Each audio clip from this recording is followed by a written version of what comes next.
Bonjour David Kella. Bonjour. Vous êtes économiste à l'Université d'Angers, membre du collectif Les Économistes Atterrés et vous venez de publier avec Coralie Delhomme La fin de l'Union Européenne aux éditions Michalon. Vous êtes venu nous en parler sur ce plateau récemment. Alors je voudrais que l'on s'arrête dans cette interview sur un point précis de votre livre, c'est votre analyse de la polarisation industrielle en Europe. Alors vous partez d'un constat simple, depuis 2010, 5 pays ont fait appel à l'aide européenne, Grèce, Irlande, Portugal, Espagne et Chypre. Ces pays ont 2 points communs, leur appartenance à la zone euro et leur situation géographique en périphérie. Alors, quelles sont les forces en présence là? Quelles sont les forces en action plutôt? Alors, en fait, les forces dont vous parlez sont ce qu'on a essayé d'expliquer dans le livre, c'est-à-dire les forces de polarisation industrielle. Alors, pour essayer de comprendre pourquoi est-ce que le lien entre cette polarisation industrielle et la crise de l'euro, je vous propose de commencer à réfléchir sur ce que c'est que l'industrie. C'est une activité tout à fait spécifique. Une activité industrielle, c'est une activité de transformation matérielle. Donc l'aspect matériel est très important. Et de ce fait, l'aspect logistique, lui aussi, devient très important. Parce qu'une entreprise industrielle a besoin de matières premières, de produits semi-finis, et donc d'organiser la production de ces produits semi-finis. Et alors, du coup, ça implique des choses. C'est-à-dire que ça implique que toute activité industrielle a besoin de facteurs de production territoriaux. Territoriaux, ça signifie notamment les infrastructures de transport, logistique, parce qu'on transporte des biens matériels, et puis aussi tout un environnement institutionnel qui est le produit de l'histoire, c'est-à-dire une culture d'industrie, des institutions de type formation qui sont très utiles parce que l'industrie, c'est aussi de l'emploi qualifié. Et puis, comme toute activité économique, elle a aussi besoin de facteurs mobiles. Les facteurs mobiles, c'est le capital, les sources de financement, et le travail, la main-d'œuvre. Donc, ce qu'on constate en fait en Europe, c'est que certains pays sont mieux dotés en infrastructures territoriaux que d'autres. C'est-à-dire qu'ils ont une histoire industrielle. Ils ont, par exemple, on voit qu'en Europe, on a ce qui est très important pour l'industrie, c'est-à-dire principalement les ports. Et les 4 premiers ports européens sont Rotterdam, Anvers, Hambourg et Amsterdam. Et ils sont tous situés au même endroit, c'est-à-dire sur la mer du Nord, dont une côte qui fait 500 km de long. Et les 16 suivants dans la liste des 20 premiers ports européens, ils ont une activité cumulée plus faible en fait, que ces 4 premiers ports. Donc c'est des forces aspirantes plus que centrifuges en fait. C'est-à-dire que du coup, il y a un effet, c'est-à-dire que cette région-là qui est proche de ces ports, de ces infrastructures logistiques, c'est une région qui du coup agglomère, concentre les facteurs de production mobiles, puisque ces facteurs de production mobiles, eux comme ils sont mobiles, ils vont s'installer là où les revenus des facteurs sont les plus importants. Et donc on a le capital qui va aller s'installer dans cette région d'Europe du Nord, le travail, les ouvriers qualifiés qui auront des emplois mieux rémunérés dans cette région.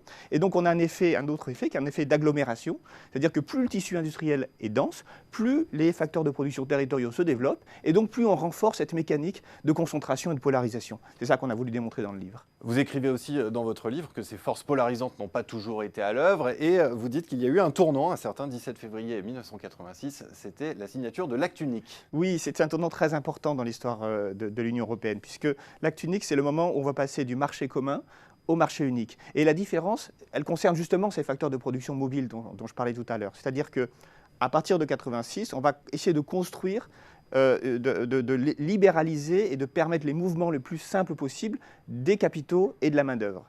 Et donc, évidemment, ça va entraîner des conséquences, c'est-à-dire qu'auparavant, les facteurs de production mobiles étaient en fait en quelque sorte assignés à résidence, c'est-à-dire qu'ils devaient rester dans leur pays. On avait des politiques industrielles qui favorisaient certains territoires au détriment d'autres. En particulier en France, eh bien, on avait le plan qui en fait avait permis de construire des industries là où au départ elles n'étaient pas très efficaces, c'est-à-dire là où les territoires étaient peu avantagés. Moi je pense notamment à Airbus, qui a été une matrice de l'industrialisation française dans les années 50, enfin 70, 80. Et en fait Airbus s'est installé à Toulouse, c'est-à-dire dans une région qui était peu industrialisée. Et en fait après 1986, eh bien, les règles de la concurrence s'imposent aux facteurs de production, et donc on les libère, et donc en fait ils vont s'installer là où les facteurs territoriaux sont déjà les plus importants. Alors pour quels effets sur l'industrie? Qu'est-ce qu'on voit un peu plus de 30 ans plus tard?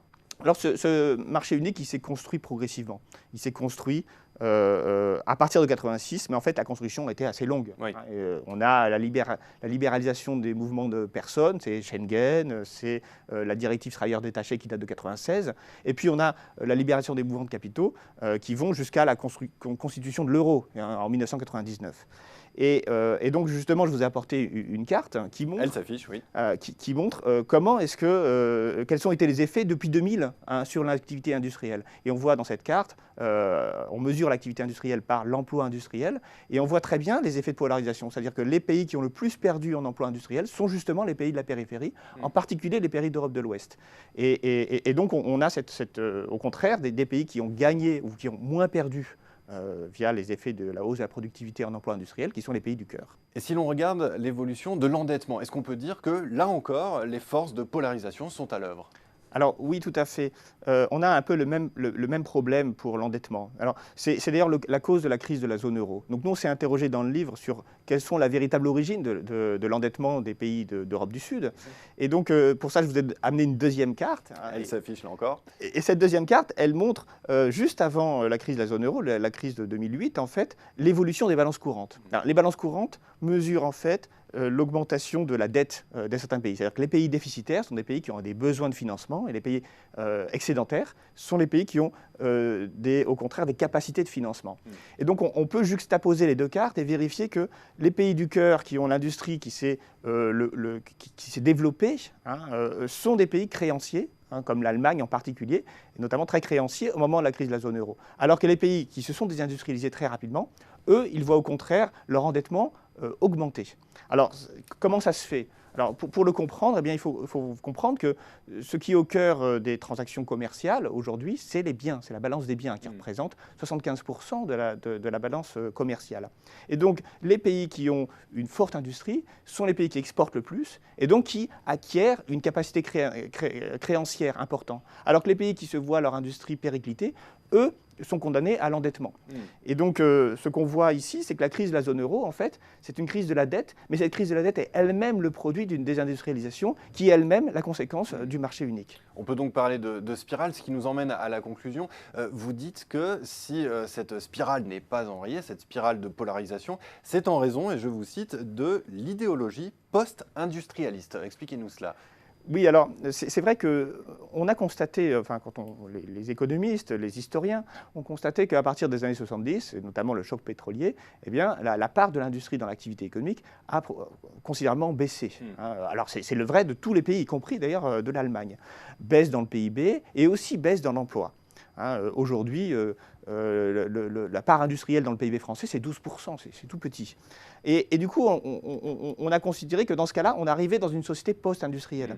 Et alors, ça a été renforcé, cette idée a été renforcée dans les années 90 avec la mondialisation, où on a en plus dit, ben voilà, en plus avec l'émergence de nouveaux pays industrialisés, on va construire une division internationale du travail qui va en fait entraîner une spécialisation des pays européens dans l'économie de la connaissance.